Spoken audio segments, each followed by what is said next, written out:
Maya. Okay, seriously, picture this. You're standing in a room, right? And it is so quiet, I mean, terrifyingly quiet, that you can actually hear your own blood pumping through your head, like a thumping sound in your ears. Okay, Leo, that sounds like the beginning of a horror movie. Why are we in this room? No, it's real. It's called an anechoic chamber. It's basically a room designed to be a total black hole for sound. Anechoic. Literally, no echo. I was reading about the one at Microsoft's headquarters, and Maya, it's officially the quietest place on Earth. Wait, really? I thought quiet just meant no noise from the outside. You're saying the room itself does something to the sound? Exactly. So normally, sound hits a wall and bounces back, right? That's why your voice sounds different in a bathroom versus a park. But in these rooms, the walls are covered in these giant, jagged foam wedges. They look like teeth or like a super aggressive soundproofing foam. When a sound wave hits them, it gets trapped. It bounces deep into the wedge. The air friction turns the sound energy into a tiny bit of heat, and poof, it's gone. It never comes back to your ears. That is actually kind of wild to think about.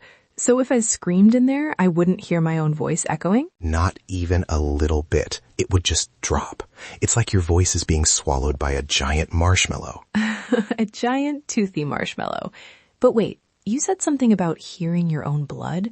That feels like a bit of an exaggeration, even for you. I promise you it's not.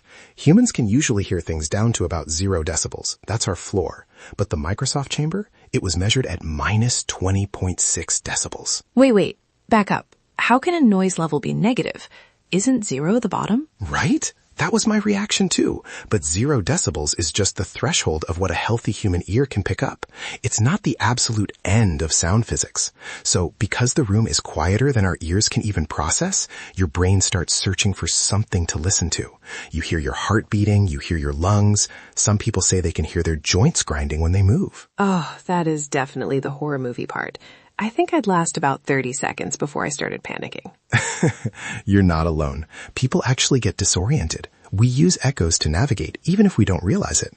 Without them, your balance can get all wonky. It's like sensory deprivation, but just for your ears. So besides torturing people with the sound of their own heartbeat, what are these rooms actually for? Well, mostly testing. Think about a company making a new phone or a washing machine. They want to know exactly how much noise the motor makes without the sound of the room interfering. Or speakers. If you're designing a high-end speaker, you need to see how the sound travels in a free field, basically simulating what it would be like if the speaker was floating in the middle of a sky with nothing for the sound to bounce off of. That makes sense. It's like a controlled laboratory for sound waves. Precisely. And get this, there are even RF anechoic chambers. Same concept, but instead of sound, they block radio waves. They line the walls with this special material that absorbs radiation, so they can test antennas or even entire fighter jets.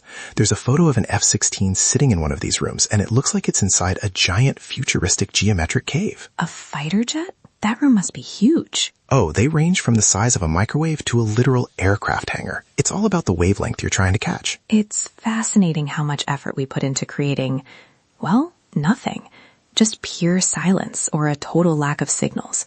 It's kind of beautiful in a way. It really is. It's the ultimate quiet space. Speaking of quiet spaces, if you're listening to this and you need a little more curiosity in your day, you should join the loop.